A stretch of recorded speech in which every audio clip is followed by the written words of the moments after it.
My brother secretly sold my late father's watch collection and bragged. I deserve it more anyway. When I demanded it back, he smirked and said, Too late, it's gone. His face went pale as I opened my laptop and whispered, Then you'll love watching me track down every buyer. My dad was a watch guy. Not in a casual way, he was obsessed. It was his thing. He spent decades collecting high-end watches. Rolex, Omega, Patek Philippe, vintage Seikos, he had them all. Some were rare, some were expensive, and some were just sentimental. They weren't just watches to him. They were pieces of his life. He passed away last year, and my brother Kevin and I inherited everything. Well, mostly Kevin. My dad didn't leave a will, and Kevin, being the golden child, managed to push his way into taking most of the liquid assets, savings, stocks, the car, even some of the furniture. I didn't fight him on it. I just wanted the watches. They meant something to me. Kevin never cared about them. He used to make fun of Dad for wasting money on wrist jewelry. So when he agreed to let me have the collection, I actually thought, for once, he wasn't going to be a selfish prick. I should have known better. I'd been away for work for a few weeks. When I came back, I went to check on the watches. I kept them in a safe in my apartment. It wasn't anything crazy, just a standard combination lock safe, bolted inside my closet. I opened it. Empty. I felt this weird out-of-body moment where my brain refused to accept it. I stared at the empty space where my dad's collection should have been. I checked the floor, the shelves, even my dresser drawers like some kind of idiot. Nothing. My heart started pounding. I had been robbed. I tore through my apartment, but nothing else was missing. My TV was still there. My laptop. My cash. My safe wasn't even damaged. That didn't make sense. And then it hit me. Kevin had a spare key. I called him. He actually answered on the first ring, which was already weird. Me. Kevin, where are Dad's watches? Kevin laughs. Oh. That. Yeah, I sold them. I thought I misheard him. Sold them. Like they were his to sell. Me. You did what? Kevin. Relax, man. I needed the money, and let's be real, I deserve them more anyway. He said it so casually. Like it was a normal thing to do. Me. Kevin, I swear to God, tell me you didn't. Kevin. Too late. They're gone. Then the bastard hung up on me. I sat there gripping my phone so hard my hands were shaking. My dad had spent his entire life collecting those watches. He took care of them, he polished them, he told me stories about every single one. And Kevin just sold them. Like some random junk he found in the attic. I called him back. No answer. I texted him. No response. I wanted to drive to his apartment and kick down his door, but I knew that wouldn't get me the watches back. I forced myself to sit down and think. Kevin was stupid. Selfish, greedy, entitled, but stupid. If he sold them, he didn't do it carefully. He probably listed them on eBay, Craigslist, Facebook Marketplace, places where stolen goods could still be traced. And that's when I remembered something. My dad kept meticulous records of his collection. Receipts, appraisals, serial numbers. I had all of it. I grabbed my laptop and started searching. It didn't take long. I went straight to eBay and searched for a few of the rarer watches. Boom. There they were. Pictures, descriptions. Kevin hadn't even bothered to change the wording from Dad's old notes. I clicked on the seller's profile. It was Kevin's. His full name, his usual dumbass username, his contact email. He didn't even try to cover his tracks. I felt this rush of rage and excitement at the same time. He was making this too easy. I started scrolling through his sales history. He had sold most of them already. But not all. There were ongoing auctions. Some had just sold hours ago. I started messaging buyers. Most people were reasonable. When I explained that the watches were stolen property, a few agreed to hold on to them until we could figure things out. Some even offered to return them outright. Others weren't so nice. I had buyers try to play dumb. I don't know what you're talking about. Some tried to lowball me, saying they'd return the watches if I reimbursed them. But here's the thing, I had the law on my side. I filed a police report that night. I gave them everything, the serial numbers, the eBay listings, the buyers who had already confirmed the watches were stolen. And then I called my lawyer. Kevin wasn't just going to walk away from this. I wasn't done yet. The next morning, I woke up to my phone buzzing nonstop.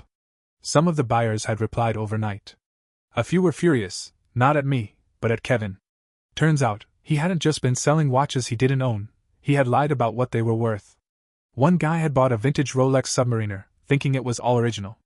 But I had the records to prove my dad had replaced the bezel years ago. That dropped the value by thousands. Another guy realized the Omega he bought was missing its original movement, which my dad had swapped out for a service one. Kevin hadn't told them any of that. People don't like being scammed.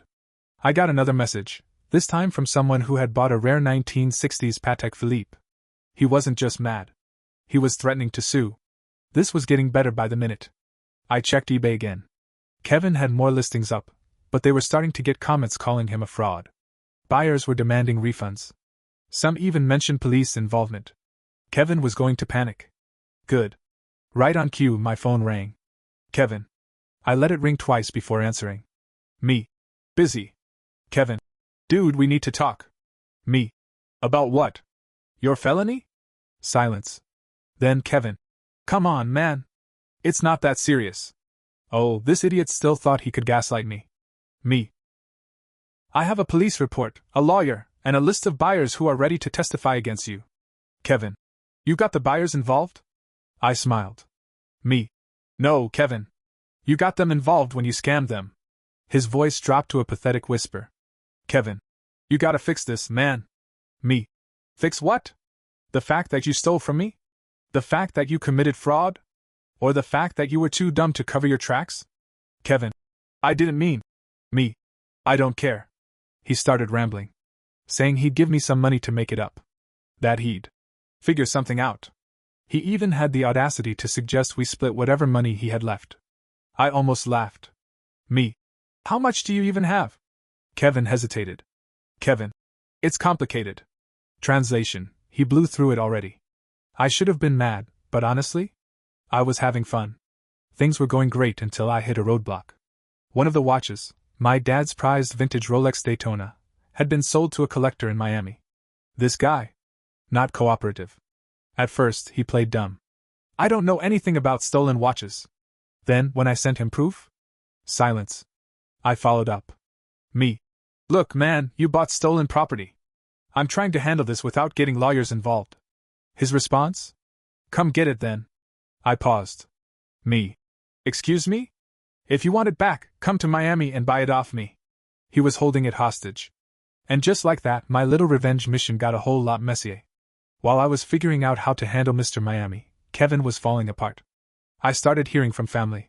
First, our mom called, sounding exhausted. Mom. Why is your brother saying you're trying to put him in jail? Me. Because I am. Mom. Oh. She didn't even argue. Just sighed. She knew. Then Kevin's girlfriend messaged me. Her. WTF did Kevin do? Me. He stole our dad's watch collection, sold it, and now the police are involved. Her. He told me you were being dramatic. Me. Is fraud dramatic? Then she dumped him. I had a decision to make. The Miami guy wasn't scared of lawyers. Wasn't scared of the cops. He was one of those private collectors who had money to burn and didn't care about anything else. If I wanted that Rolex back, I had to go get it myself. I booked a flight. Kevin had no idea. This wasn't over yet. I landed in Miami the next afternoon, running on caffeine and spite. I had a name and an address for the guy who bought my dad's Rolex Daytona. His name was Elliot, and from what I could dig up, he was not some casual collector. Elliot was loaded. He owned a few exotic cars, had a mansion in Coral Gables, and apparently threw huge parties where rich people could flex their overpriced toys. He wasn't just keeping my dad's watch, he was showing it off. I didn't come alone. Before I left New York, I called an old friend, Dante. We went to college together, and now he was an attorney who handled high-value asset disputes. Watches, cars, art, his firm specialized in it. And he happened to have a client in Miami who owed him a favor. So when I landed, Dante was already waiting with a plan. Dante. You're gonna love this. Turns out, Elliot has some legal issues. Me. What kind of issues? Dante. The kind that make it really easy to apply pressure. Elliot wasn't just an arrogant rich guy. He had a history of dealing in watches that weren't exactly clean. Multiple lawsuits. Accusations of buying stolen luxury items and then reselling them. Nothing that had ever stuck, but enough that he really didn't want cops sniffing around. So Dante's plan was simple. We show up. We present all the evidence that Kevin sold him stolen property. We remind him that police reports have already been filed. We politely suggest that he returns the Rolex before things get messy. We drove straight to his mansion. And that's when things went to hell. Elliot didn't even pretend to be friendly when we arrived. He leaned against the doorframe, sunglasses on, like we were interrupting his very important rich guy schedule. Elliot, you flew all the way here for a watch? That's cute. Dante didn't blink. Dante, it's stolen. We have the serial numbers, the receipts, and the police report. You're holding stolen property. Elliot smirked. Elliot, no, I'm not. My stomach dropped. Me. What? Elliot, I don't have it anymore. I clenched my fists. Me. You sold it? Elliot. Traded it. Me. For what? Elliot grinning. A boat. A boat. I couldn't believe what I was hearing. This idiot had traded my dad's watch for a yacht. Me. Who did you trade it to? Elliot shrugged. Elliot. Guy named Hector. Owns a dealership, sells exotic cars. He wanted the Rolex, and I wanted a bigger boat. Win-win. This was getting out of control. Dante stayed calm. Dante. If Hector doesn't give it up, we'll have no choice but to involve law enforcement.